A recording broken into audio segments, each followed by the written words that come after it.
Hello everyone, welcome to Crystal IQ knowledge. इस video में हम पढ़ेंगे क्लास 8 सिविक्स का चैप्टर 5 जुडिशरी। जुडिशरी मतलब कि कोर्ट। जो डेमोक्रेसी होता है ना, उसमें 3 ब्रांचेस बहुत इंपॉर्टेंट होती है, लेजिस्लेटिव, एग्जीक्यूटिव एंड जुडिशरी।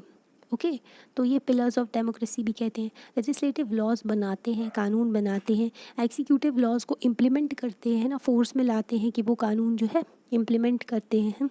फिर जुडिशरी है, देखती है कि वो जो कानून है वो अकॉर्डिंग टू कॉन्स्टिट्यूशन है कि नहीं, है ना। कॉन्स्टिट्यूशन की तरह जैसे है, मतलब कॉन्स्टिट्यूशन के प्रोविज़न के अकॉर्डिंगली है कि नहीं, जो कॉन्स्टिट्यूशन में दिया गया है उसकी तरह उससे ही मेल खाना चाहिए, है ना। जो कॉन्स्टिट्यूशन के अगेंस्ट है, जैसे कि कॉन्स्टिट्यूशन में इंडिविजुअल के राइट्स को प्रमोट किया गया है, अगर, है ना, फंडामेंटल राइट्स दिए गए हैं, और अगर कोई लॉ है जो फंडामेंटल राइट्स का वॉल्यूशन कर रहा है तो जुडिशरी उसको नल एंड वॉइड कर देती है, ख़त्म कर देती है, बोलती है ये लागू नहीं होगा, है ना। तो न्यूज़पेपर में आपने देखा होगा, थोड़ा बहुत सुना भी होगा, कोर्ट क्या करते हैं। हमारे यहाँ जस्टिस सिस्टम होता है, इंटीग्रेटेड जस्टिस सिस्टम है। सबसे ऊपर है सुप्रीम कोर्ट, फिर आता है हाई कोर्ट, फिर आते हैं सबऑर्डिनेट कोर्ट्स, है ना। तो इंटीग्रेटेड जुडिशियल सिस्टम है हमारे यहाँ, है ना। तो supreme court highest court of appeal है। ओके, तो कोर्ट्स क्या करते हैं यहाँ पर, जो जस्टिस सिस्टम भी होता है, मतलब कि जो क्रिमिनल्स होते हैं उनको सज़ा भी मिलती है और न्याय मिलता है लोगों को, है ना। But can you think of why we need this court. तो हमें कोर्ट की ज़रूरत क्या होती है, क्यों ज़रूरत है कोर्ट की, तो ये भी जानना ज़रूरी है ना। As you have read in unit 2 में हमने देखा कि इंडिया में जो है रूल ऑफ लॉ है, ठीक है। What this mean is that, तो मतलब कि जो रूल ऑफ लॉ का मतलब क्या होता है, भारत में रूल ऑफ लॉ अप्लाई होता है। तो रूल ऑफ लॉ का मतलब क्या होता है, रूल ऑफ लॉ का मतलब होता है laws apply equally to all person and that certain set of fixed procedures need to be followed when a law is violated। तो रूल ऑफ लॉ यहाँ पर दिया गया कि लॉज जो है ना, जो कानून है वो सभी लोगों के ऊपर इक्वली एप्लीकेबल होंगे, चाहे वो रिच हो चाहे गरीब हो, चाहे वो प्रेसिडेंट ऑफ इंडिया हो या फिर कॉमन मैन हो। सभी लोगों के ऊपर जो लॉज होते हैं वो इक्वली अप्लाई होते हैं, है ना। और ना उसका एक फिक्स्ड प्रोसीजर होता है। अगर किसी पर्सन ने जो लॉज का वायलेशन किया है, कानून का उल्लंघन किया है, तो उसका प्रोसीजर है कि ना, जो उसके बाद में क्या होगा, उसको कोर्ट में पेश किया जाएगा। ओके, लॉ की वॉयलेशन होने के बाद क्या करना है, तो इसका भी एक फिक्स्ड प्रोसीजर है।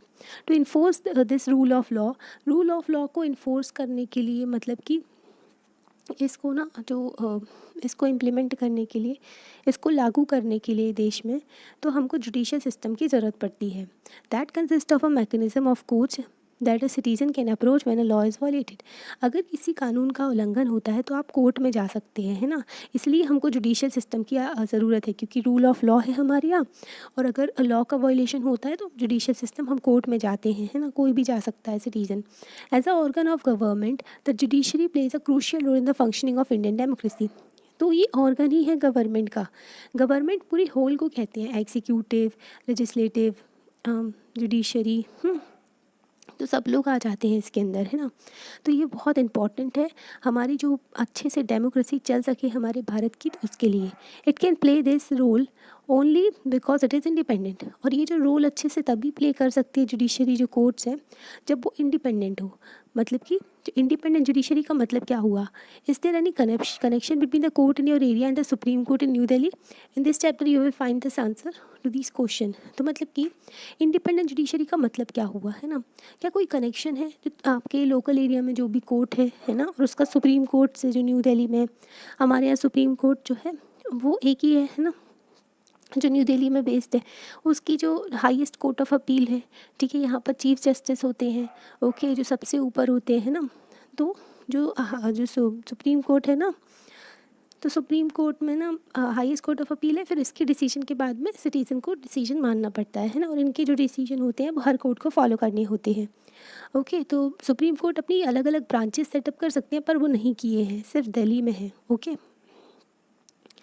तो हम इस चैप्टर में देखेंगे कि इंडिपेंडेंट जुडिशरी का मतलब क्या होता है, और भी चीज़ें देखेंगे। ये देखिए, सुप्रीम कोर्ट की पिक्चर दी गई है। Okay, what is the role of judiciary. First question है, रोल क्या है जुडिशरी का, है ना। तो courts take decision on a very large number of issues. तो बहुत सारे इश्यूज़ होते हैं जिस पे कोर्ट को डिसीजन देना होता है, बहुत सारे केसेस जाते हैं कोर्ट के पास में, है ना।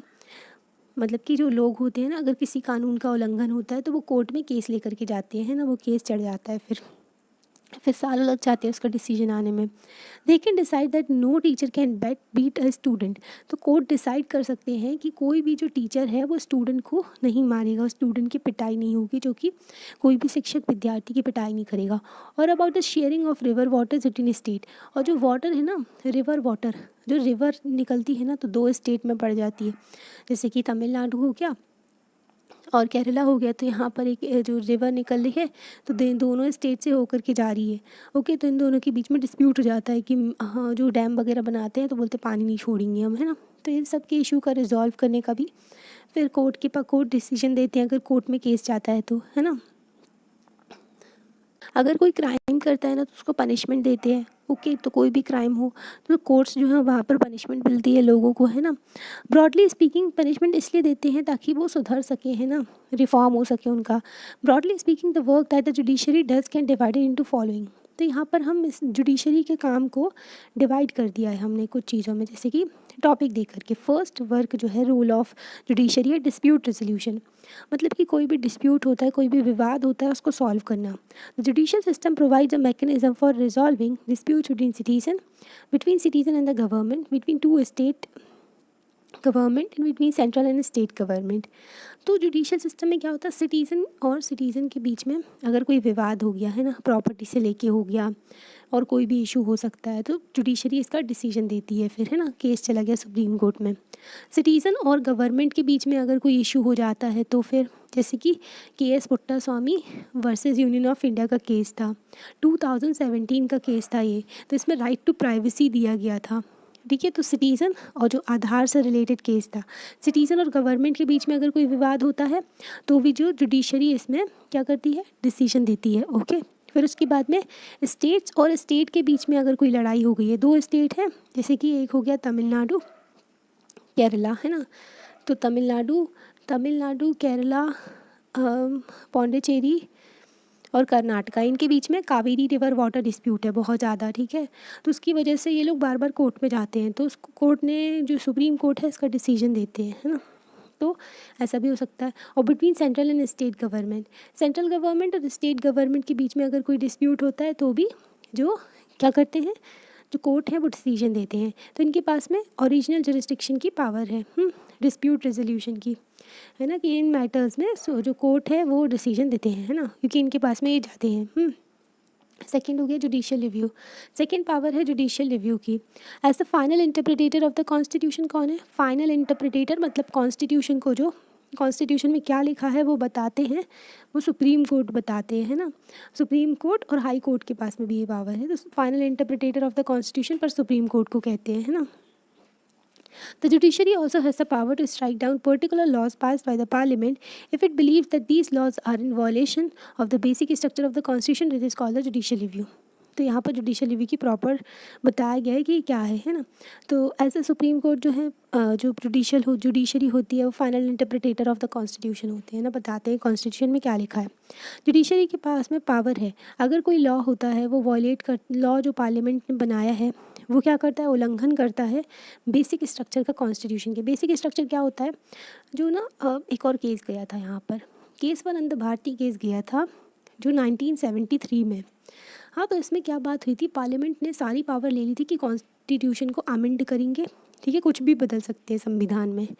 तो पर कोर्ट आए, फिर कोर्ट ने बोला, जुडिशरी थी सुप्रीम कोर्ट, उन्होंने कहा कि ऐसा कुछ नहीं कर सकते, पार्लियामेंट के पास में पावर है अमेंड करने की कॉन्स्टिट्यूशन को, पर बेसिक स्ट्रक्चर को अमेंड नहीं कर सकते। ओके, अब ये बेसिक स्ट्रक्चर क्या है, अब ये बेसिक स्ट्रक्चर ना सुप्रीम कोर्ट डिसाइड करेगा केस टू केस, मतलब कि जुडिशरी डिसाइड करेगी केस टू केस कि बेसिक स्ट्रक्चर क्या है। मतलब कि देखो, एक घर होता है ना, जैसे कि ये घर है, ठीक है, ये ढांचा है। अब यहाँ पर आप किचन बना लो, यहाँ पर बेडरूम बना लो, यहाँ पर लिविंग रूम बना लो, कुछ भी बना लो, है ना, ये चल जाएगा। पर ये घर का स्पेस थोड़ी ना बदल जाएगा कि यहाँ साइड की दीवार अंदर ले लेते हैं, ऐसा नहीं होता है ना। तो ये होता है बेसिक स्ट्रक्चर। मतलब संविधान में जो चीज़ें लिखी गई हैं, कुछ चीज़ें परमानेंट है, जैसे कि फंडामेंटल राइट्स दिए गए हैं सिटीज़न को, उस पर गवर्नमेंट रिस्ट्रिक्शंस लगा सकती है, क्योंकि कुछ राइट्स जो होते हैं बहुत ज़्यादा फ्रीडम दे देते हैं इंडिविजुअल को, है ना, तो ज़रूरी होता है। ओके, तो फंडामेंटल राइट्स हो गए, डायरेक्टिव प्रिंसिपल्स हो गए, ओके, और जो इंडिपेंडेंस ऑफ जुडिशरी हो गई, कि जुडिशरी को जो है जो सेपरेशन ऑफ पावर हो गया, मतलब कि जुडिशरी एग्जीक्यूटिव लेजिस्लेटिव अपने अपने स्पेयर में काम करे, है ना। इंडिपेंडेंट जुडिशरी की जुडिशरी के ऊपर किसी का इन्फ्लुएंस ना हो। अगर पॉलिटिकल पार्टी बैठती है गवर्नमेंट में, है ना, मतलब ये एडमिनिस्ट्रेशन करते हैं ना वही लोग जीतने के बाद इलेक्शन, तो अगर वो लोग अपने हिसाब से जुडिशरी को चलाने लगेंगे, गवर्नमेंट का कंट्रोल हो जाएगा, तो इंडिपेंडेंट नहीं रहेगी जुडिशरी। तो कुछ चीज़ें जो होती हैं बहुत इंपॉर्टेंट है कॉन्स्टिट्यूशन में, वो बेसिक ढांचा है हमारे कॉन्स्टिट्यूशन का। जैसे कि कॉन्स्टिट्यूशन में जस्टिस प्रोवाइड करते हैं, है ना, लिखा हुआ है कि हमारा संविधान जस्टिस देता है ना, लिबर्टी फ्रीडम देता है, इक्वालिटी की बात करते हैं। तो ऐसे थोड़ी कर सकते हैं कि इक्वालिटी के प्रोविज़न को हटा दें, है ना। तो ये बेसिक स्ट्रक्चर में आता है। तो कुछ प्रोविजंस जो है बहुत ही बेसिक स्ट्रक्चर में आते हैं हमारे कॉन्स्टिट्यूशन के, तो इसी को जुडिशियल रिव्यू कहते हैं। कि जो ना पार्लियामेंट कोई भी लॉज बना सकती है, कोई भी जो चीज़ को अमेंड कर सकती है, पर हाँ वो चीज़ जो है वॉयलेशन नहीं करना चाहिए, उल्लंघन नहीं करना चाहिए संविधान के बेसिक स्ट्रक्चर को। संविधान पता है ना क्या होता है? हमारी कॉन्स्टिट्यूशन जो है, हर कंट्री का एक कॉन्स्टिट्यूशन होता है, ठीक है। तो ना जो कॉन्स्टिट्यूशन होता है इसमें रूल्स लिखे रहते हैं, लॉ जो लिखे रहते हैं कि हमारा जो कंट्री है वो कैसे चलेगा, है ना। जैसे कि हमारे संविधान में लिखा गया है बहुत सारी चीज़ें। हमारे यहाँ पार्लियामेंट्री डेमोक्रेसी है ना, प्रेसिडेंशियल डेमोक्रेसी भी होती है, जैसे कि यूएस में है, वहाँ पर प्रेसिडेंट इंपॉर्टेंट होते हैं, है ना। हमारे यहाँ प्राइम मिनिस्टर इंपॉर्टेंट होते हैं ना, मतलब मेन रोल उन्हीं का प्ले करते हैं, जो हर जगह मीटिंग पे जाना, है ना। जो रियल रूलर होते हैं ना वो प्राइम मिनिस्टर होते हैं। तो ऐसे तरीके से, है ना। तो पार्लियामेंट्री डेमोक्रेसी है हमारे यहाँ। तो ये सारी चीज़ें संविधान में लिखी गई हैं। अगर आप प्रीएम्बल पढ़ोगे, जिसको प्रीफेस ऑफ द कॉन्स्टिट्यूशन भी कहते हैं, समरी ऑफ द कॉन्स्टिट्यूशन भी कह सकते हो, तो उसमें आपको पता चल जाएगा हमारे संविधान में लिखा क्या है। एस्पायरेशन शो करता है संविधान जो हमारे देश की, मतलब कि हमारा देश कैसा होगा, हमारी डेमोक्रेसी होगी, हमारे यहाँ इक्वालिटी होगी, लिबर्टी होगी, फ्रीडम होगा, है ना, जस्टिस होगा। तो इन सारी चीज़ों के बारे में बात करता है। तो ये सारी चीज़ें हमारे संविधान में लिखी हुई हैं, है ना। तो एस्पायरेशंस को शो करता है हमारा संविधान। ओके, तो सेकंड प्रोविज़न हो गया। फर्स्ट था डिस्प्यूट रेजोल्यूशन, कि हमारा जो सुप्रीम जो जुडिशरी है वो क्या करती है, डिस्प्यूट रेजोल्यूशन का काम करती है। सेकंड हो गया जुडिशियल रिव्यू का काम करते हैं, है ना। थर्ड है upholding the law and enforcing fundamental right जो है। तो ये बहुत ही इंपॉर्टेंट है ये थर्ड प्रोविज़न, अगर हम देखें तो, जो कि मतलब कि फंक्शन दिखाते हैं, रोल दिखाते हैं जुडिशरी का।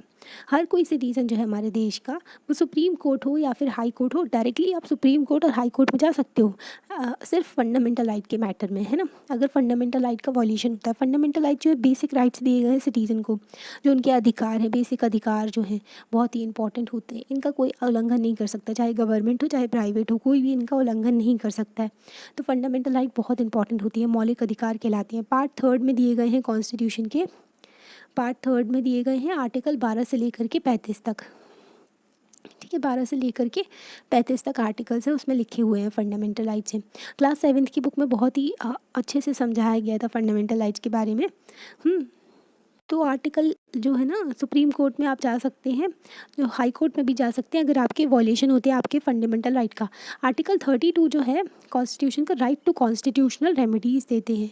मतलब कि आप ना, अगर आपके फंडामेंटल राइट का वॉल्यूशन होता है तो आप डायरेक्टली सुप्रीम कोर्ट या हाई कोर्ट में जा सकते हो। फॉर एग्जाम्पल क्लास 7th की बुक में हमने देखा था, हकीम सिकनी शेख का केस देखा था। एक एग्रीकल्चरल लेबरर थे जो ना रनिंग ट्रेन, जो ट्रेन से चलती हुई जो ट्रेन से गिर गए थे और उनको बहुत चोट लगी थी, है ना। और फिर whose condition got worse because of several hospital refuse to admit him. और उनकी कंडीशन बहुत ख़तरनाक होती जा रही थी, बहुत ज़्यादा उनका जो है, जो उनकी हेल्थ ख़राब होती जा रही थी, क्योंकि ट्रेन से गिरे और सब हॉस्पिटल मना कर रहे हैं उनको एडमिट करने से, है ना। फिर कितनी गंदी कंडीशन हो जाती है पेशेंट की, है ना। उनकी जान इंपॉर्टेंट थी ना, पर इन लोगों ने जो उनको एडमिट नहीं किया था।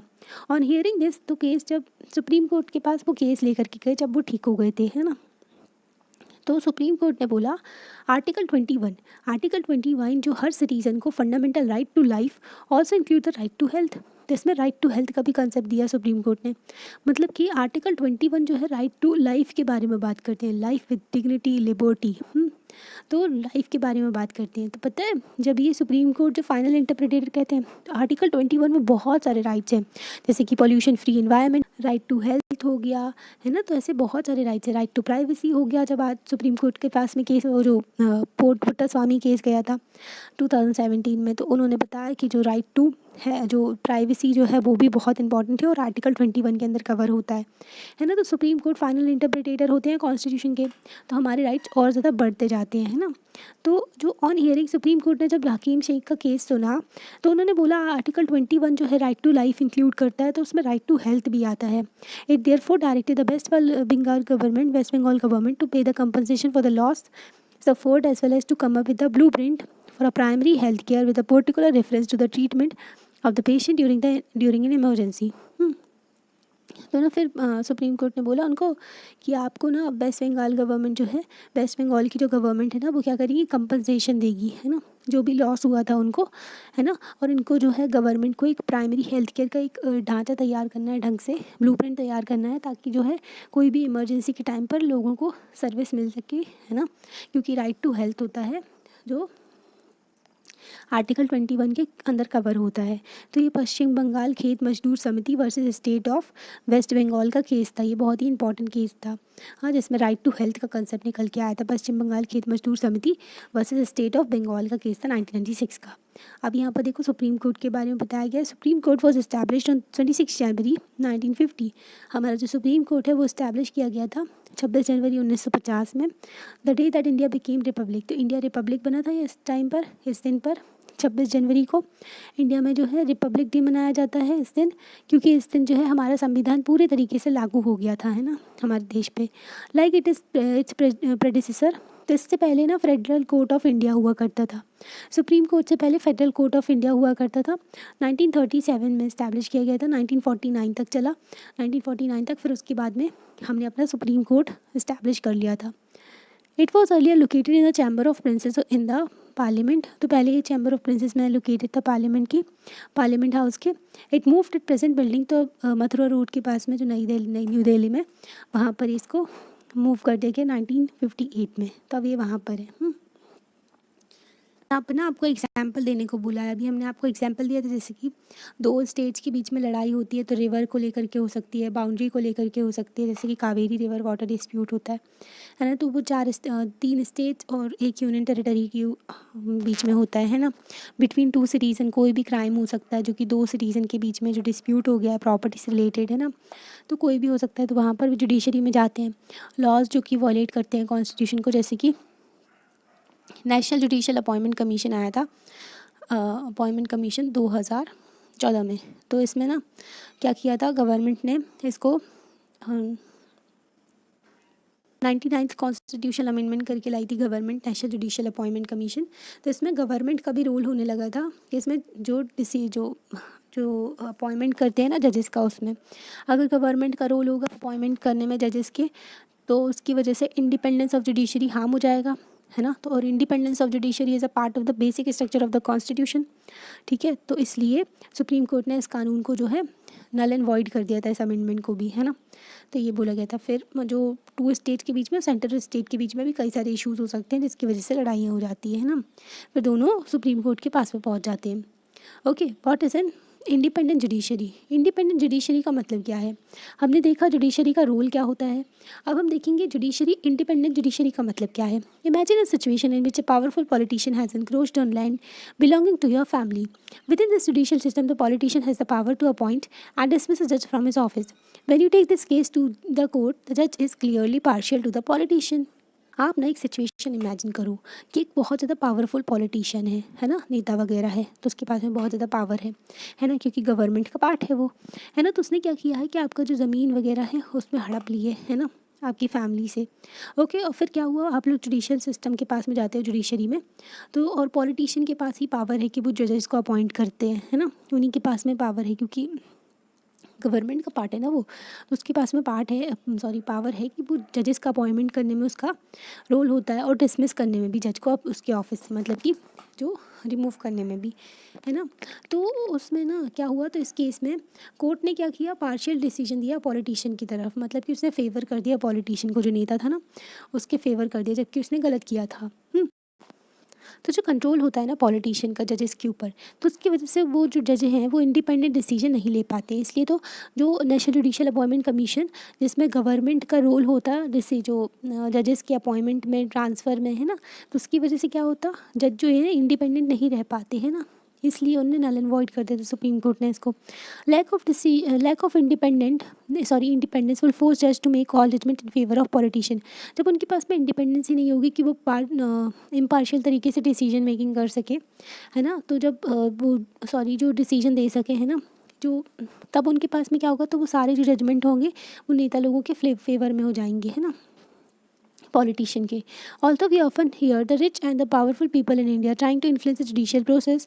The Indian constitution protect against this kind of situation by providing for the independence of judiciary. तो हमने सुना भी होगा कि जो रिच होते हैं, पावरफुल पीपल होते हैं, जो अमीर होते हैं, तो वो लोग कोशिश करते हैं कि इन्फ्लुएंस कर सके जुडिशियल प्रोसेस को, है ना, क्योंकि ताकि जज खरीद लें करप्शन वगैरह करके, है ना, पैसे वगैरह दे करके, है ना, तो इस तरीके से। पर हमारा कॉन्स्टिट्यूशन प्रोटेक्ट करता है ऐसी सिचुएशन ना हो, इसलिए इंडिपेंडेंस ऑफ जुडिशरी बहुत इंपॉर्टेंट होती है। तो हमारे संविधान में कई सारे प्रोविज़न रखे गए हैं जो कि इंडिपेंडेंस ऑफ जुडिशरी को लेकर के चलते हैं।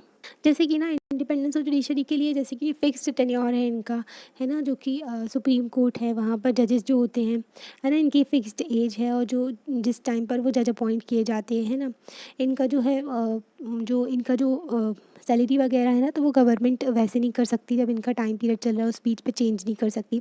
वो directly consolidated fund of India से आता है ना, जो अब आपके लिए बहुत ज़्यादा हो जाएगा, ठीक है, कंसोलिडेटेड फंड ऑफ इंडिया होता है, तो उसमें से पैसे आते हैं, डायरेक्टली जज की सैलरी जाती है ना। और रिमूवल करना भी बहुत डिफ़िकल्ट प्रोसेस होता है जजेस का, है ना, जो पूरा पार्लियामेंट से पास करवाना पर, जैसे प्रेसिडेंट को हटाते हैं ना, वैसे ही सुप्रीम कोर्ट के और जज को भी हटाते हैं, सुप्रीम कोर्ट और हाई कोर्ट के जजेस को, है ना। तो ये सारे प्रोविज़न दिए गए हैं संविधान में।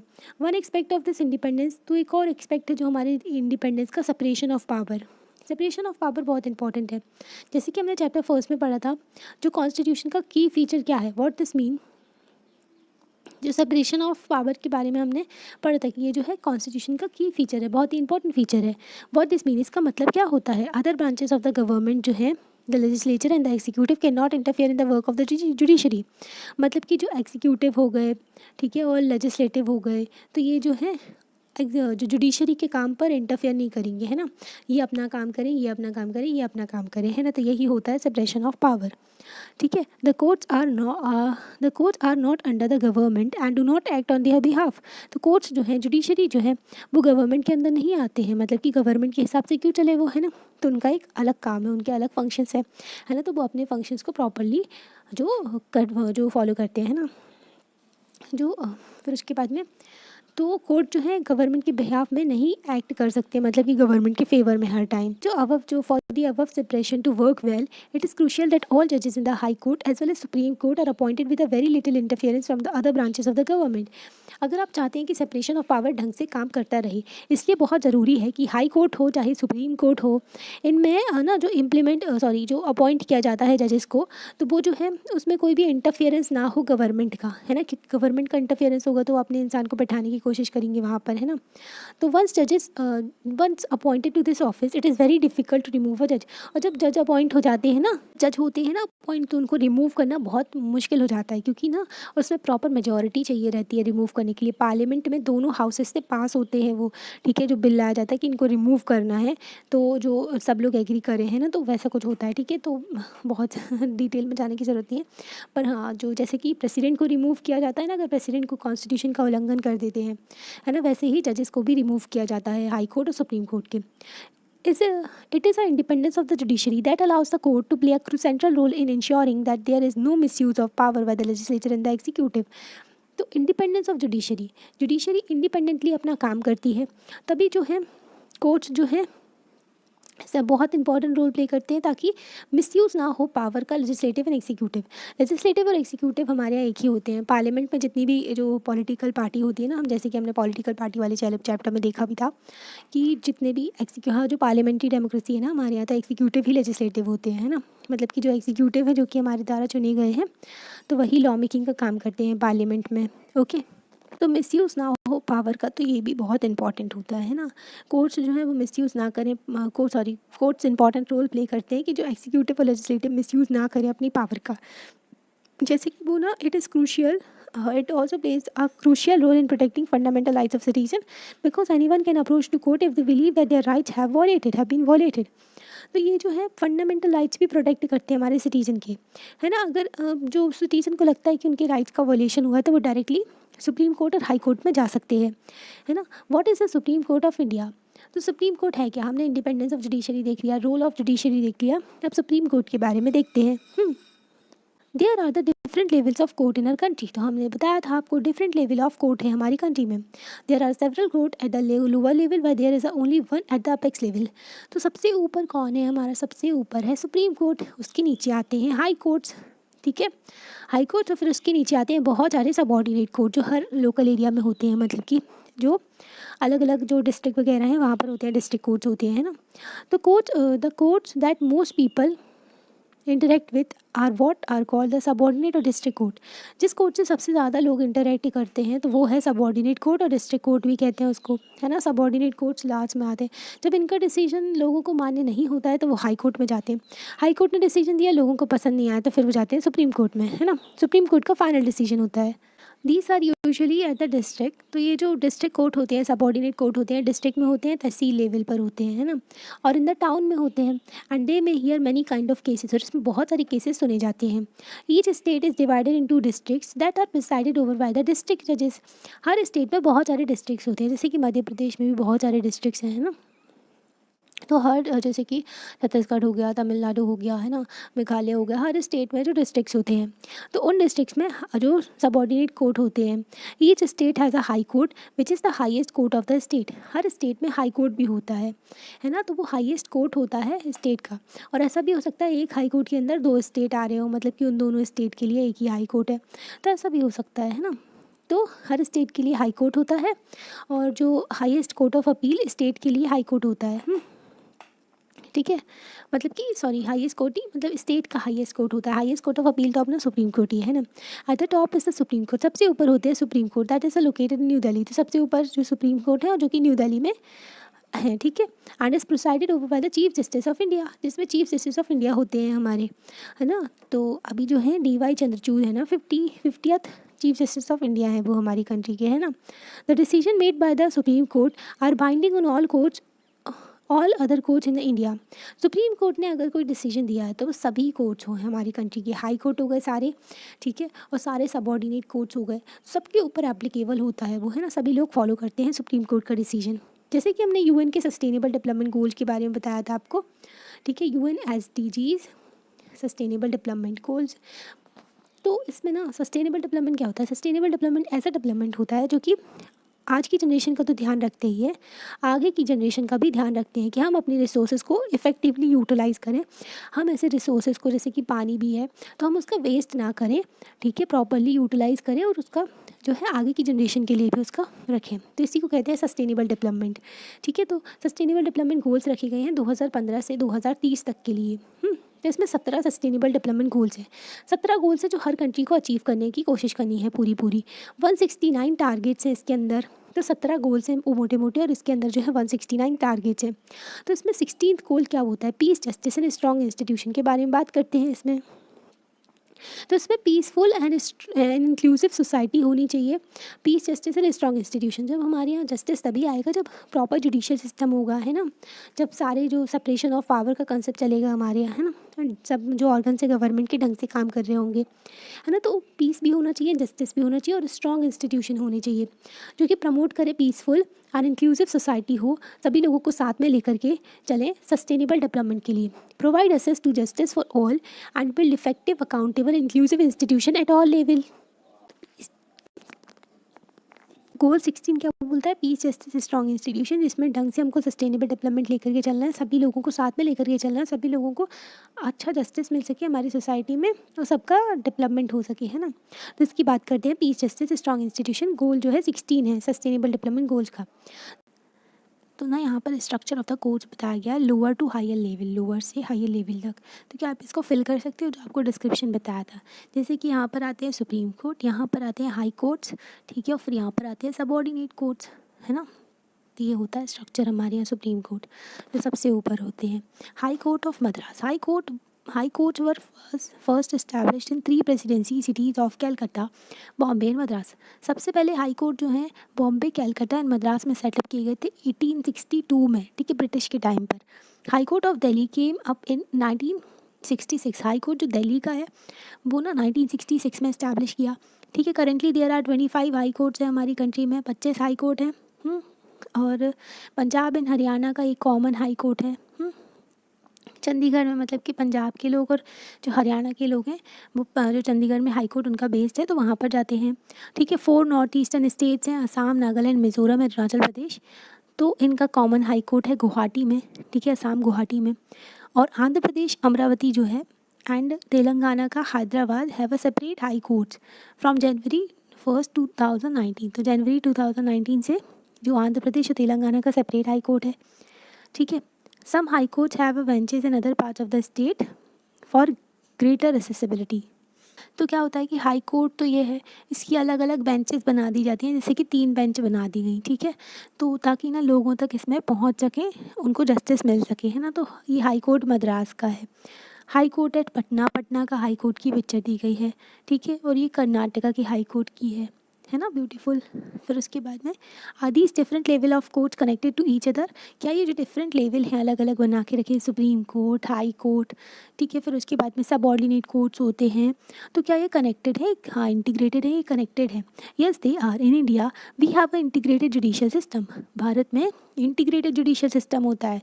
इसका मतलब होता है decision made by higher courts are binding on the lower courts. जो भी डिसीजन हायर कोर्ट ने दिया है, जैसे कि सुप्रीम कोर्ट का हर डिसीजन सभी कोर्ट्स के ऊपर लागू होता है, क्योंकि सुप्रीम कोर्ट एक हायर कोर्ट है।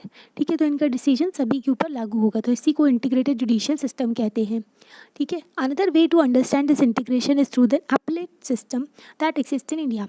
फर्स्ट हो गया जो डिसीजन बाइंडिंग होता है इंटीग्रेटेड जुडिशियल सिस्टम में। ठीक है। तो फर्स्ट होता है कि जो डिसीजन होता है ना, वो सभी लोगों के ऊपर बाइंडिंग होता है ना। लोअर कोर्ट के जो सभी जो होते हैं उनके ऊपर बाइंडिंग होता है। ठीक है। फर्स्ट हो गया जो लोअर कोर्ट के ऊपर हायर कोर्ट का डिसीजन, है ना। फिर सेकंड हो जाता है इंटीग्रेटेड जुडिशियल सिस्टम समझने के लिए कि अपीलेट जुरिस्डिक्शन, जैसे कि जो this means that a person can appeal to higher court if they believe that the judgment passed by lower court is not just। Subordinate court ने कोई जजमेंट दिया, लोगों को पसंद नहीं आया, ठीक है, उन्होंने बोला ये सही नहीं किया इन्होंने, तो ये जा सकते हैं अपील लेकर के हाई कोर्ट में। फिर हाई कोर्ट ने जजमेंट दिया, फिर भी लोग इससे सेटिस्फाई नहीं हो गए, तो ये जाते हैं फिर सुप्रीम कोर्ट के पास में। सुप्रीम कोर्ट का डिसीजन फाइनल होता है। Let us understand what we mean by the appellate system by taking a case. तो हम ना अपीलेट सिस्टम को समझने की कोशिश करते हैं एक केस के थ्रू। स्टेट जो है Delhi administration versus Lakshman Kumar and others 1985। Delhi administration versus Lakshman Kumar जो है अदर्स इनका केस है। फ्रॉम लोअर कोर्ट से सुप्रीम कोर्ट तक पहुँचते हैं। इन फरवरी 1980 में लक्ष्मण कुमार मैरिड 20-year-old सुधा गोयल। तो लक्ष्मण कुमार की शादी हुई जो 20 साल की एक लड़की थी सुधा गोयल के साथ में। They lived in a flat. तो वो फ्लैट में रहा करते थे दिल्ली में with Lakshman's brother and their family. ठीक है। तो इनकी फैमिली थी, इनके भाई थे, यहाँ पर रहा करते थे। ऑन दिसंबर 2 1980, तो दिसंबर में क्या हुआ, फरवरी में शादी हुई, दिसंबर में सुधा की डेथ हो गई हॉस्पिटल में जलने की वजह से। 2 दिसंबर 1980 में, जो मतलब फरवरी में शादी हुई, फिर दिसंबर में इनकी डेथ हो गई जलने की वजह से, जो सुधा थी। हर फैमिली फाइल्ड अ केस। तो इनकी फैमिली ने केस फाइल किया अगेंस्ट जो इसकी लक्ष्मण की फैमिली के। When this case was heard in the trial court. जब इस केस का ना जब ये केस ट्रायल कोर्ट में पहुंचा, सबऑर्डिनेट कोर्ट में, तो वहाँ पर क्या हुआ, 4 of her neighbours were called in as a witness. तो जो उसके नेबर थे, जो पड़ोसी थे, उनको बुलाया गया विटनेस के तौर पे। दे स्टेटेड दैट नाइट। तो उन्होंने बोला उस रात दिसंबर 1 थी, ठीक है, दिसंबर 1 तारीख थी। They had heard Sudha screaming. तो उन्होंने सुना था कि सुधा तो बहुत ज़्यादा चिल्ला रही थी, है ना। And had forced their way into Lakshman flat. वो लोग ना फिर गए जो लक्ष्मण के फ्लैट में, उनने देखा कि सुधा जो है साड़ी पहन करके मतलब जल रही थी साड़ी में, है ना, मतलब वो जो है उसको आग लगा दी गई थी। They extinguishes by the fire by wrapping Sudha in a gunny bag and blanket. तो उन्होंने उसको फायर जो आग है उसको बुझाने की कोशिश की और सुधा को जो एक ब्लैंकेट में या फिर जो बैग है उसमें लपेटने की कोशिश की।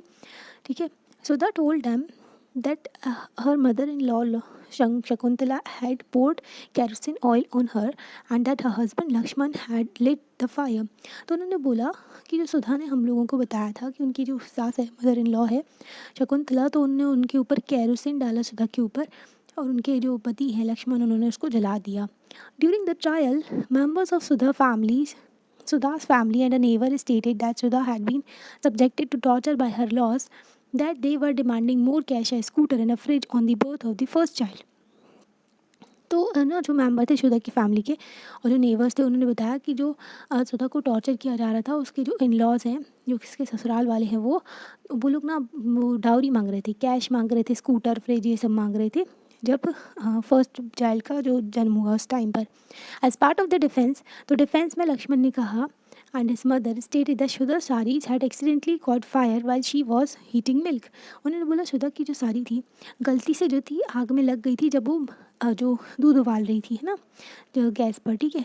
On the basis of this other evidences, a trial court convicted Lakshman and his mother Shakuntala and his brother-in-law Subhash Chandra and sentenced all three of them to death। तो ट्रायल कोर्ट ने अपना decision दिया और उन्होंने पाया कि लक्ष्मण उनके जो भाई हैं और उनकी माता जी हैं, मम्मी हैं, तो वो भी ना इसमें इन्होंने इनकी वजह से शुदा की डेथ हुई है, तो इन लोगों को डेथ की सज़ा सुना दी। फिर क्या हुआ ये देखो, ये एजवाल बेंच है हाई कोर्ट में, गुवाहाटी हाई कोर्ट की। एजवाल मिजोरम की कैपिटल है। In November 1983 the three accused went to the high court. फिर इन लोग क्या किए, हाई कोर्ट में गए नवंबर में 1983 में, अपील की इन्होंने जो ट्रायल कोर्ट के वर्डिक्ट के अगेंस्ट, जो ट्रायल कोर्ट का डिसीजन था ना उसके against. The high court after hearing them the arguments of all lawyer decided Sudha died due to the accident fire caused by the kerosene stove. Laxman Shakuntala Subhash were acquitted. तो high court ने पाया कि जो शुदा ना जो जैसा लक्ष्मण ने बताया था कि जो इनकी डेथ हो गई थी एक्सीडेंटली, ठीक है, तो इन लोगों ने मान लिया, हाई कोर्ट ने माना कि जो शुदा की डेथ हुई थी एक्सीडेंटली का मतलब ऐसे जानबूझ के किसी ने उसको नहीं मारा था, उसकी जो है साड़ी में आग लग गई थी, है ना, तो मान लिया। और जो शकुंतला थी, जो उनकी सास थी और उनके पति थे और जो उसके भाई थे, ठीक है, पति के भाई जो थे उनको छोड़ दिया गया, ठीक है, बरी कर दिया गया कोर्ट से। You may remember that the photo essay on the women's movement in your class 7th book. आपने देखा होगा जो हमने आपको बताया था क्लास 7th की बुक में जो ऐसे था विमेंस ऐसे, जो विमेंस का मूवमेंट चल रहा था। तो फिर 2005 में डोमेस्टिक वायलेंस के अगेंस्ट एक्ट लाया गया था 2005 में, है ना। तो डाउरी डेथ्स से related women's group across the country spoke against the dowry deaths. तो जितने भी औरतों के ग्रुप थे वो लोगों ने अगेंस्ट बोला था जो डाउरी डेथ जो है बहुत ज़्यादा हो रही थी और कोई भी कानून नहीं था। फिर लोगों ने आवाज़ उठाई तो फिर पार्लियामेंट ने कानून बनाया। They protested against the failure of the court to bring these cases to justice. तो उन लोगों ने प्रोटेस्ट किया क्योंकि हाई कोर्ट का जजमेंट जो था वो जस्टिस नहीं दिया, ठीक है। तो इन लोग जो भी थे उन्होंने प्रोटेस्ट किया था। अब high court judgment deeply troubled women and they held demonstration and filed a separate appeal against the high court decision to the supreme court through Indian federation of women lawyers. Indian federation of women lawyers, तो women lawyers का भी एक group बनाया हुआ है, ठीक है। तो उन लोगों ने उसकी मदद से सुप्रीम कोर्ट में अपील फाइल कर दी क्योंकि वो लोग परेशान हो गए थे सुप्रीम जो हाई कोर्ट के जजमेंट से, क्योंकि उनको लगता था कि इससे जस्ट नहीं है ये judgment. In 1985 the supreme court heard this appeal. तो सुप्रीम कोर्ट ने इस अपील को सुना अगेंस्ट एक्विटल ऑफ रमन, जो लक्ष्मण जो बरी कर दिया गया था लक्ष्मण को एंड उनकी फैमिली मेम्बर्स को। The supreme court heard the arguments of the lawyers and reached a decision that was different from that of the high court. तो उन्होंने पूरा सुना आर्ग्यूमेंट वगैरह लॉयर की, बोला डिफरेंट है ये तो हाई कोर्ट से। They founded Laxman and his mother guilty. तो उन्होंने बोला कि जो लक्ष्मण है और उनकी माँ है वो गिल्टी है, ठीक है, इन्होंने ही किया है। बट उनके जो ब्रदर इन लॉ है सुभाष, उनकी गलती नहीं थी because they did not have enough evidence against him. क्योंकि जो ब्रदर इन लॉ सुभाष था उसके अगेंस्ट जो एविडेंस नहीं थे ज़्यादा। Supreme court decided to send accused to prison for life. तो सुप्रीम कोर्ट ने जो पूरी ज़िंदगी भर का जेल दे दिया इनको, इनकी जो लक्ष्मण था और उसकी मम्मी थी, ठीक है, क्योंकि उनकी गिल्टी थी, उन्होंने उनके ऊपर जो चार्जेस प्रूफ हो गए थे जो विमेन जो सुधा को मारने के। The subordinate court is more commonly known by different name. तो सबॉर्डिनेट कोर्ट के अलग अलग नाम होते हैं। This include the trial court or the court of the district जज। तो इनको ट्रायल कोर्ट भी कहते हैं और कोर्ट डिस्ट्रिक्ट जज का कोर्ट भी कहते हैं। एडिशनल जो सेशन जज भी कहते हैं, चीफ जस्टिस मजिस्ट्रेट भी कहते हैं, है ना, और जो मेट्रोपोलियन मजिस्ट्रेट सिविल जज भी कहते हैं। यहाँ पर पिक्चर दी गई है जो डिस्ट्रिक्ट कोर्ट जो है नामची साउथ सिक्किम में, ठीक है। What are the different branches of the legal system.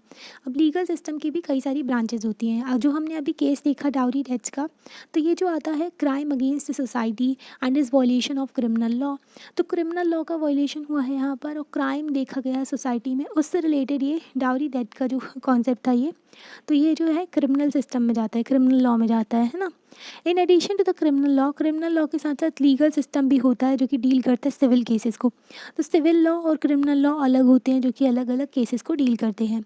जैसे कि हमने चैप्टर 4 में पढ़ा था, how a new civil law was passed in 2006 to protect women against the domestic violence. तो सिविल लॉ पास किया गया था 2006 में ताकि वीमेंस को प्रोटेक्ट कर सके वायलेंस से अगेंस्ट, है ना, जो घरेलू हिंसा होती है उससे। देखिए तो फॉलोइंग टेबल हमको देखनी है, ठीक है, ये फॉलोइंग टेबल है, टेबल दी गई है तो इसको देखना है जो criminal law and civil law के डिफरेंस के बीच में। क्रिमिनल लॉ जो होता है डील्स विद द कंडक्ट और acts that law defines as offence, जिसमें ना जो मर्डर हो जाता है, हैरेसमेंट होती है, किसी को परेशान करना, है ना, तो जो बहुत ज़्यादा हीनियस क्राइम होते हैं, ज़्यादा ज़्यादा क्राइम्स होते हैं ना, जो वो जो आते हैं क्रिमिनल लॉ के अंदर आते हैं। इसमें ऑफेंस कर दिया है, ठीक है, इसमें राइट्स का वायलेशन होता है, ठीक है, हार्म और इंजूरी छोटी मोटी, पर इसमें बहुत ज़्यादा हो जाता है क्रिमिनल लॉ में। और it usually begins with the logging of an first information report. Criminal law शुरू होता है जब एफआईआर लिखी जाती है with the police who investigate the crime after which case is filed in the court. तो केस फाइल किया जाता है कोर्ट में, है ना, एफआईआर दर्ज की जाती है। तो ये सब होता है क्रिमिनल लॉ में। अगर इनकी गलती होती है तो इनको ना जेल भेजा जाता है और इनके ऊपर फाइन भी लगता है, ठीक है। सिविल लॉ क्या होता है, deals with the any harm or injury to rights of individual. तो कोई भी अगर हार्म हो रहा है, इंजरी हो रही है, जो भी मतलब कि राइट्स का वायलेशन हो रहा है इंडिविजुअल के अधिकारों का, तो वो आता है सिविल लॉ में। फॉर एग्जांपल जैसे कि डिस्प्यूट हो गया है ज़मीन बेचने के ऊपर, कुछ ख़रीदा है और उस पर डिस्प्यूट हो गया, डाइवोर्स के केसेस हो गए, तो ये सब सिविल लॉ आता है। इसमें कोई क्राइम वैसा टाइप का नहीं किया गया बहुत ज़्यादा, है ना, इसमें देखो मर्डर वगैरह कर दिया है ना, तो ये सब क्रिमिनल में आता है, ये सिविल में आता है। A petition has to be file before the relevant court by affected party only. तो जो अफेक्टेड पार्टी है ना, जिसके साथ अन्याय हुआ है, जिसके साथ जो जिनके साथ में फ्रॉड वगैरह हुआ है, तो वही लोग जो हैं जो अफेक्ट होते हैं उससे, तो वही लोग जा कर के पिटीशन फाइल करते हैं कोर्ट में, है ना। इन दी रेंट मैटर अगर आप देखें तो किराया देना होता है ना, जो किराए से घर लेते हैं तो वो रेंट वाला मैटर होता है। तो आइदर लैंडलॉर्ड और tenant can file a case, या तो किराएदार या फिर मकान मालिक जो है वो केस फाइल करते हैं, या फिर ज़मीन का मालिक, है ना, जो भी है, तो वो फाइल करते हैं केस को। क्या होता है, कोर्ट जो है स्पेसिफिक रिलीफ देते हैं, कंपनसेशन वगैरह प्रोवाइड करवा देते हैं। For instance the case between a landlord और टेनेंट के केस में the court has order the flat to be vacated and pending rent to be paid. तो इसमें जो इस लैंडलॉर्ड के केस में आया, जो जो मकान मालिक था और जो जो किराएदार था ना, उसके केस में कोर्ट ने बोला कि फ़्लैट को खाली कर देना चाहिए और जो पेंडिंग रेंट है वो भी पे कर देना चाहिए, ठीक है। Fill in the given table below based on what you have understood about the criminal and civil law के बारे में आपने जो समझा उसके हिसाब से भरना है आपको, ठीक है। तो यहाँ पर group of girls are persistently harassed by the group of boys while walking to school. तो यहाँ पर लड़कियों को परेशान किया जा रहा है, तो यहाँ पर क्या आएगा, क्रिमिनल लॉ आएगा, ठीक है। क्रिमिनल लॉ आएगा यहाँ पर, यहाँ पर फर्स्ट एफआईआर दर्ज होगी, फिर केस जाएगा कोर्ट में, ये वाला प्रोसीजर फॉलो होगा। और यहाँ पर क्या बताया कि एक टेनेंट है who is being forced to move out file a case against the landlord. तो एक जो किराएदार है उसको ज़बरदस्ती घर से निकाला जा रहा था, तो उसने केस फाइल कर दिया जो मकान मालिक था उससे, उसका केस, ठीक है। तो यहाँ पर आएगा सिविल लॉ, ठीक है, सिविल लॉ आएगा और यहाँ पर ये लोग पिटीशन फाइल करेगा, जो भी करेगा, ठीक है, टेनेंट फाइल करेगा, फिर डिसीजन आएगा, ठीक है, कोर्ट का। Does everyone have access to court? क्या सभी लोग कोर्ट तक जा सकते हैं? In principle all citizen of India can access the court in this country. अगर आप ऊपर ऊपर से देखें तो हमारे कानून, हमारे जो संविधान है, सबको अधिकार देता है कि वो सभी लोग कोर्ट में जा सकें, है ना, सबके पास में अधिकार है कि वो जा सकते हैं कोर्ट में, सबके पास में अधिकार दिए गए हैं जो फंडामेंटल राइट्स कहते हैं, है ना। This implies that every citizen has a right to justice through the courts. तो हर सिटीजन के पास में जो राइट टू जस्टिस है, उनका अधिकार है, जस्टिस है ना, न्याय पाना उनका अधिकार है कोर्ट से।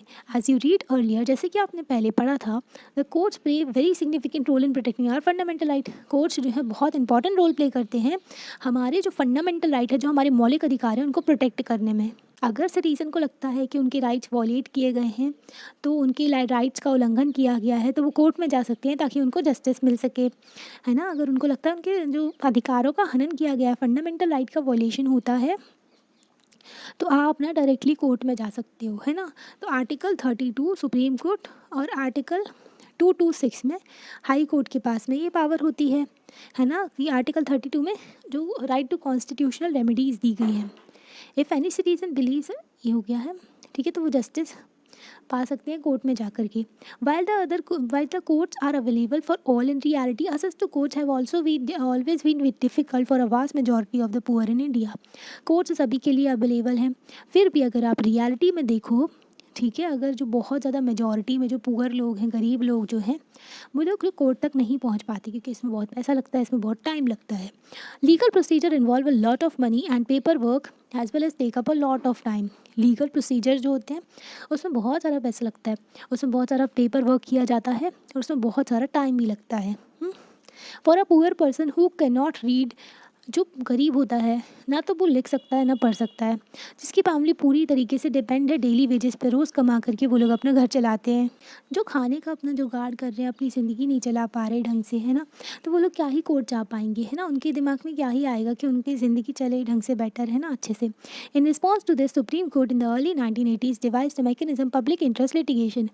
जब सुप्रीम कोर्ट ने ये सब देखा तो उन्होंने एक मैकेनिज्म लेकर के आए, इसको कहते हैं पब्लिक इंटरेस्ट लिटिगेशन। PIL जो होता है, PIL सॉरी, तो public interest litigation to increase access to justice. PIL से बहुत ज़्यादा जस्टिस जो है लोगों तक पहुंचने लगा, जो गरीब लोगों की वॉइस भी कोर्ट में सुनी जाने लगी, है ना। It allowed any individual or organisation to file PIL in the high court or the supreme court on behalf of those whose rights are being violated. तो अगर बहुत सारे देखो औरतों के बहुत सारे राइट्स का हनन हो रहा है, एक ग्रुप है, तो उन्होंने क्या किया, जो वहाँ पर जो है उनके साथ में गलत हो रहा है, ठीक है, तो इन्होंने PIL फाइल कर दी सुप्रीम कोर्ट में, public interest litigation for the public interest, है ना। तो ऐसा कर दिया कि जो कोर्ट में फ़ाइल किया है पब्लिक इंटरेस्ट के लिए, है ना, लोगों के भले के लिए, तो केस फाइल कर दिया उन्होंने, ठीक है, वहाँ जा कर के फिर सुप्रीम कोर्ट और हाई कोर्ट डायरेक्टली वहाँ पर कर सकते हैं, है ना, जो डायरेक्टली सुप्रीम कोर्ट और हाई कोर्ट में PIL फाइल कर सकते हैं, जिनके भी राइट्स उनके बिहाफ में, अब वो गरीब हैं, वो लोग नहीं कर पा रहे, तो उनके बिहाफ में कोई ऑर्गेनाइजेशन कर देती है ना, तो उनके बिहाफ में ना कोई भी इंडिविजुअल भी हो सकता है, ग्रुप हो सकता है, जो कि PIL फाइल कर देते हैं। Legal process was greatly simplified and even letter or telegram address to the supreme court or the high court could seen treated as a PIL। तो जो लीगल प्रोसेस ना बहुत ज़्यादा सिंपल हो गई थी, फिर लोग ना जो टेलीग्राम के थ्रू या फिर लेटर वगैरह भी सुप्रीम कोर्ट हाई कोर्ट के पास में जाते थे तो वो उसको PIL की तरह ही ट्रीट करते थे। In the early years PIL was use to secure justice on large number of issues such as, तो PIL के थ्रू ना कई सारे लोगों को जस्टिस मिला, जैसे कि बॉन्डेड लेबर, ज़बरदस्ती जो इनह्यूमन प्रैक्टिस होती है, इसमें वर्किंग कंडीशन भी इनह्यूमन होती है, बहुत ख़राब होती है। बॉन्डेड लेबर मतलब कि कम दहाड़ी कम पैसे में लोगों से काम करवाना, उनको बंधुआ मजदूर बनवा लेना, है ना, अपना एकदम बदतर तरीके से उनके साथ में बिहेव करना, ठीक है, और उनको ना वो अपना काम नहीं स्विच कर सकती कि उनको पसंद नहीं है तो कहीं और जा लें, उनको फंसा लेते हैं, उनसे ज़बरदस्ती काम कराया जाता है, ना उनको ढंग से काम भी मतलब कि पैसे वगैरह भी नहीं दी जाते हैं ना उनके काम का, तो उनको ना ज़बरदस्ती बंधुआ मजदूर बनाया जाता है, तो उसको बॉन्डेड लेबर कहते हैं। And securing release of prisoner इन बिहार, तो जो जेल में बिहार में ना बहुत ज़्यादा प्रिजनर्स भरे हुए थे, भर गया था एकदम, ठुसा हुआ था जेल, तो वहाँ से ना रिलीज़ किया गया प्रिजनर्स को, जो भी जिनका भी कम टाइम पीरियड बचा था, जिनने अपनी सज़ा पहले ही ख़त्म कर ली थी, है ना। तो ऐसा भी होता है कि सुप्रीम जो कोर्ट का ऑर्डर नहीं पहुंचा है वहाँ पर, इसलिए वो जेल में बंद है, बल्कि उनकी सज़ा कंप्लीट हो गई है। ऐसे जो पुलिस ऑफिसर्स भी होते हैं, ज़बरदस्ती उठा करके लोग को भर देते हैं जेल में, है ना।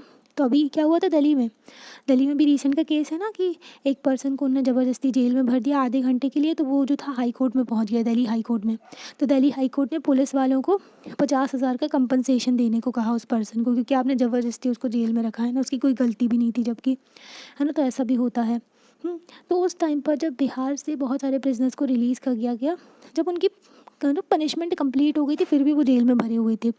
Did you know that the mid day meal that children now received in government and government aided school is because of PIL।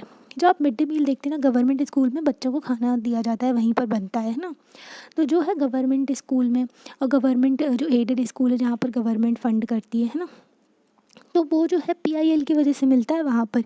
यहाँ पर देखो फ़ोटोज़ दी गई हैं, ये है मिड डे मील स्कूल में जो मिड डे मील स्कीम जो है उसकी। तो बिहार का केस था ना, उसमें ये बात और ऐड कर लेना, जो पुष्पा कपिला हिंगो रानी, तो ये जो है मदर ऑफ PIL कहते हैं इनको। ये बिहार में जो कैदी थे ना, जो अंडर ट्रायल थे, मतलब कि उनको उठा के धर दिया है जेल में। अब उनका ना अब केस लगा हुआ है, जब नंबर आएगा तब उनका फिर केस होगा, फिर उनको पनिशमेंट मिलेगी, उसमें ही उनके कई सालों तक वो जेल में पड़े हैं। तो उनकी वॉइस इन्होंने रखी थी, तो इनको मदर ऑफ PIL कहते हैं। इनकी वजह से ही अब जो है PIL कोई भी फाइल कर सकता है। पहले जो था विक्टिम और उसके रिलेटिव बस फाइल कर सकते थे, है ना। तो ये सारी चीज़ें भी हुई। ओके, फिर यहाँ पर देखो केसेस दिए गए हैं। तो फ़ोटो फर्स्ट में दिखाया गया है कि जो 2001 में ना सूखा पड़ गया था राजस्थान और उड़ीसा में, तो वहाँ पर बहुत ज़्यादा शॉर्टेज हो गई थी फूड की। तो मिलियंस, लाखों से ज़्यादा लोग जो थे ना, वहाँ पर ऐसा कंडीशन बिगड़ गई थी बहुत ज़्यादा, है ना। मीनवाइल गवर्नमेंट के जो गोडाउन्स में भरे हुए थे फुल ऑफ ग्रेन्स, मतलब कि गवर्नमेंट के गोडाउन में बहुत सारा अनाज था, भरे हुए थे अनाज से, चूहे खा रहे थे उसको, है ना। तो ये फ़ोटो 2 में ये दिखाया गया है ना, ये भरे हुए हैं। फ़ोटो 3 में दिखाया गया है कि in this situation of hunger ends plenty an organisation called People's Union of Civil Liberty, तो एक ऑर्गेनाइजेशन है People's Union of Civil Liberty. इन्होंने PIL डाली सुप्रीम कोर्ट में, जब उन्होंने देखा इतना ज़्यादा भूखे हैं वहाँ पर लोग, हैं ना, और गवर्नमेंट के गोडाउन भरे हुए हैं खाने से, है ना, जो अनाज से। It is stated that fundamental right to life, जो राइट टू लाइफ है ना, आर्टिकल 21 में जो कॉन्स्टिट्यूशन के है, तो उसमें राइट टू फूड भी इंक्लूड है, कि राइट टू फूड भी होना चाहिए, लोगों के पास में खाना भी होना चाहिए खाने के लिए, तभी तो लोग जिंदा रह पाएंगे, तभी तो राइट टू लाइफ हो पाएगा, है ना। The states excuse that it did not have adequate funds was shown to be wrong because the godowns overflowing with grains। तो स्टेट ने एक्सक्यूज़ दिया कि उनके पास में फ़ंड वगैरह नहीं है, पर वो गलत था। उन्होंने बहाने दिए, पर गोडाउंस जो थे क्योंकि भरे हुए थे अनाज से, सुप्रीम कोर्ट ने बोला कि स्टेट की ड्यूटी है कि सभी लोगों को फूड प्रोवाइड करे, ठीक है, सभी लोगों को खाना दे, है ना। तो फ़ोटो 3 में ही फिर ये दिखाया, लोगों ने प्रोटेस्ट वगैरह भी किया, है ना। People's Union of Civil Liberties ने जो थे, उन्होंने PIL डाली सुप्रीम कोर्ट में। फ़ोटो 4 में दिखाया गया है directed it therefore directed the government to provide more employment. तो कोर्ट ने इनको डायरेक्ट किया कि इन लोगों को ज़्यादा एम्प्लॉयमेंट प्रोवाइड करें, क्योंकि लोगों जब काम करेंगे तो उनके पास में पैसा होगा तो वो खाना खा पाएंगे, है ना। जब उनके पास में पैसा होगा तो वो खरीद सकते हैं। To provide food at cheaper prices, सस्ते दामों में लोगों को खाना प्रोवाइड करना, है ना। That through the government, ration की शॉप होती है ना गवर्नमेंट की, तो राशन कार्ड बना होता है लोगों का, गरीब रेखा, पॉवर्टी लाइन वालों का, गरीबी रेखा वालों का, तो वो लोग सस्ते दामों में उनको अनाज मिलता है। And to provide mid day meals to children, तो जो गवर्नमेंट स्कूल होते हैं ना, वहाँ पर बच्चों को खाना दिया जाता है, ठीक है। It also appointed to food commission to report the implement of the government schemes. और 2 फूड उन्होंने बोला कि अपॉइंट किए जाएँ 2 जो फूड कमीशंस हैं, कमिश्नर्स, फूड कमिश्नर होने चाहिए, ताकि देख सके जो इम्प्लीमेंट हुई है गवर्नमेंट की स्कीम कि नहीं। ओके, तो यहाँ पर देखो ये मिड डे मील की ये दिखाई गई है पिक्चर, है ना। For the common person assist to court is assist to justice. अगर कोई पर्सन जो है कॉमन पर्सन कोर्ट तक जा सकता है, ठीक है, तो मतलब कि उसको जस्टिस मिल गया है। The court exercise a crucial role in interpreting the fundamental rights of citizen as you saw in the above case. The court interpreted article 21 of the constitution right to life include right to food. तो court बहुत important role play करते हैं कि fundamental right में क्या क्या include है, तो वो बताते हैं वो, है ना। जैसे कि अभी आपने देखा कि आर्टिकल 21 राइट टू लाइफ में राइट टू फूड भी इंक्लूड है, ये कॉन्स्टिट्यूशन जो सुप्रीम कोर्ट ने बोला है कि ये कॉन्स्टिट्यूशन में लिखा हुआ है ना। तो आर्टिकल 21 राइट टू लाइफ है, लाइफ तभी होगी जब खाना मिलेगा लोगों को, है ना। They therefore order the state to certain, तो उन्होंने फिर ऑर्डर किया जो स्टेट को, जो सुप्रीम कोर्ट थे उन्होंने, कि वो स्टेप्स लें, ऐसे काम करें कि लोगों को ना खाना मिल सके, और मिड डे मील स्कीम भी चालू हुई फिर। However there are also court judgment that people believe work against the best interest of the common person. तो कई सारे कोर्ट के जजमेंट ऐसे भी हैं कि लोगों को लगता है कि ये जो है जो लोगों के भले या फिर लोगों के इंटरेस्ट के अगेंस्ट है। फॉर एग्जाम्पल, यहाँ पर एग्जाम्पल दिया गया, activist who work on issue concerning the right to shelter and housing for the poor believe that the recent judgment on eviction are a far cry from earlier judgment. तो यहाँ पर क्या है कि जो एक्टिविस्ट काम करते हैं लोगों के लिए, है ना, तो उन्होंने बोला कि जो राइट टू शेल्टर है, मतलब उनकी छत होना चाहिए लोगों के सर पर, गरीब लोगों के सर पर, है ना, फुटपाथ पे ना रहना पड़े उनको, ठीक है। तो उन्होंने जो रिसेंट सुप्रीम कोर्ट ने जजमेंट दिया कि इनको ना एविक्शन का मतलब उनको वहाँ से निकाल देने का, तो ये जो है ये बहुत दूर है, ये जो पहले जो जजमेंट दिया था उससे, है ना, अलग है, और जो लोगों का भला नहीं करता है। वाली से judgment tend to view the slum dwellers जो झुग्गी झोपड़ी में रहने वाले हैं ना, जो रोड के आसपास झुग्गी बना लेते हैं, है ना, तो झोपड़ी बना करके रहते हैं, एज इंक्रोचर इन द सिटी, तो ये फालतू में घुसाते हैं, इस तरीके का बोला गया है ना, कि मतलब कि ये जो सिटी के आसपास जो बनी रहती है ना झोपड़ी, वो उनके लिए, ठीक है। तो अर्लियर जजमेंट लाइक 1985 का Olga Tellis versus Bombay municipal corporation का जो जजमेंट था, had tried to protect the livelihood of slum dwellers. तो जो ये Olga Tellis versus Bombay municipal corporation का था, इन्होंने कोशिश की थी ये वाले केस में, कोर्ट ने, कि जो लाइवलीहुड जो स्लम ड्वेलर्स का उसको प्रोटेक्ट कर सके, मतलब उनका जीना रह सके वो अच्छे से, है ना, उनकी जो ज़िंदगी चल सके, है ना, स्लम ड्वेलर्स जो कि झुग्गी झोपड़ी में रहने वाले लोग होते हैं। जजमेंट यहाँ पर दिया गया Olga Tellis versus Bombay municipal corporation 1985 का था। ये judgment, right to livelihood is a part of right to life. तो आर्टिकल 21 में लाइफ तभी रहेगी जब अपना वो ज़िंदगी चला सकेंगे लोग, है ना, और जब वो लोग काम कर सकेंगे, है ना, ढंग से। तो लाइवलीहुड भी उनका राइट टू लाइफ में आता है। द फॉलोइंग एक्सर्ट्स यहाँ पर ना दिया गया है जजमेंट के पॉइंट के बारे में, ठीक है। जजेस ने लिंक किया issue of right to life को राइट टू लाइवलीहुड से। The sweep of the right to life conferred by article 21 is wide and far reaching. जो राइट टू लाइफ जो आर्टिकल 21 है बहुत बड़ा है और बहुत दूरदृष्टि भी होती है इसमें। आर्टिकल 21 में बहुत सारी चीज़ें कवर हो जाती हैं। सबसे ब्रॉड अगर कहें राइट है ये, है ना। Life means something more than the mayor animal existence. Life का मतलब सिर्फ ये नहीं कि एनिमल जैसे रह रहा है वैसे इंसान भी रहे। लाइफ जो बहुत इंपॉर्टेंट होती है ना, इसका बहुत बड़ा मीनिंग है, ठीक है। It does not mean merely that life can not extinguish और टेकन अवे एज। तो लाइफ को आप किसी की लाइफ नहीं छीन सकते, है ना, किसी की ज़िंदगी नहीं छीन सकते। एग्जाम्पल, बाय इम्पोजिंग और execution of death sentence except according to procedure established by law. मतलब किसी को मारना, किसी की ज़िंदगी छीनना, तो ये कोई नहीं कर सकता है एक्सेप्ट जो प्रोसीजर इस्टेब्लिश्ड बाय लॉ। मतलब कि उसने कोई क्राइम किया है, ठीक है, फिर उसको कोर्ट में लेकर के गए, कोर्ट में उसकी पेशी हुई, उसका गुनाह प्रूफ हुआ, फिर कोर्ट ने जजमेंट दिया, ठीक है, और जो कानून बने हैं उसके अकॉर्डिंगली जजमेंट दिया। तो ये जो होता है प्रोसीजर इस्टेब्लिश वाला होता है, कि जो पार्लियामेंट ने प्रोसीजर बनाया था ना, जो लॉ के अकॉर्डिंगली लॉ बनाया था, ठीक है, मतलब जो कॉन्स्टिट्यूशन के अकॉर्डिंगली लॉ बनाया था जो पार्लियामेंट ने, तो प्रोसीजर इस्टेब्लिश वाला लॉ है कि प्रोसीजर के थ्रू किसी की लाइफ ले सकते हो आप डेथ सेंटेंस दे करके, जब उसने कोई बहुत ज़्यादा हीनियस क्राइम किया, बहुत ज़्यादा गलत क्राइम किया, तब, है ना। दैट इज़ सीवियर, जो बहुत ज़्यादा क्राइम किया उसको पनिशमेंट दे सकते हैं डेथ सेंटेंस की, पर ऐसे कोई भी किसी की ज़िंदगी नहीं ले सकता। That is what one expect of the right to life. तो ये एक एक्सपेक्ट है राइट टू लाइफ का। And equally important facet of the right to life, right to livelihood. तो राइट टू लाइवलीहुड भी बहुत इंपॉर्टेंट है राइट टू लाइफ में। No person can be live without the means of living, that is the means of livelihood. तो उसकी ज़िंदगी कैसे चलेगी?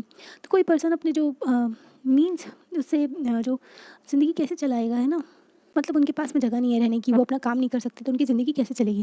That eviction of a person from a pavement or slum will inevitably lead to the deprivation of his means of livelihood. अगर उनको निकाल दिया जाता है उनके जो जहाँ पर भी वो रह रहे हैं, जो कि झोपड़ी बना करके, तो उनकी एक तो शेल्टर चला गया, फिर वो कहाँ रहेंगे, उनकी ज़िंदगी कैसे चलेगी, वो अपना काम कैसे करेंगे, है ना। तो उससे उनकी लाइफ भी अफेक्ट होगी और लाइवलीहुड भी।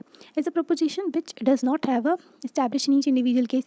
In the present case, that fact constituting empirical eviction justifying the conclusion that petitioner live in a slum and on pavement because they have a small job to nurse in the city and for them there is a nowhere else to live. तो यहाँ पर ये वाली case में क्या था कि petitioner में बोला कि वो जो है एक वहाँ पर रहते हैं, तो उन्होंने पूरा जस्टिफाई किया, एविडेंस दिए, है ना, कि उनकी छोटी सी जॉब है नर्स की सिटी में और वो जो है वहाँ पर रहती है, ठीक है, और उनके पास में कोई भी जगह नहीं है रहने के लिए स्लम में, है ना, स्लम में ही रहती है वो। तो उन्होंने बोला कि पेवमेंट और स्लम में रहते हैं तो वही उनका वर्क करने की भी जगह है, अगर उनका स्लम और उनका घर छूट गया तो उनकी जॉब भी चली जाएगी।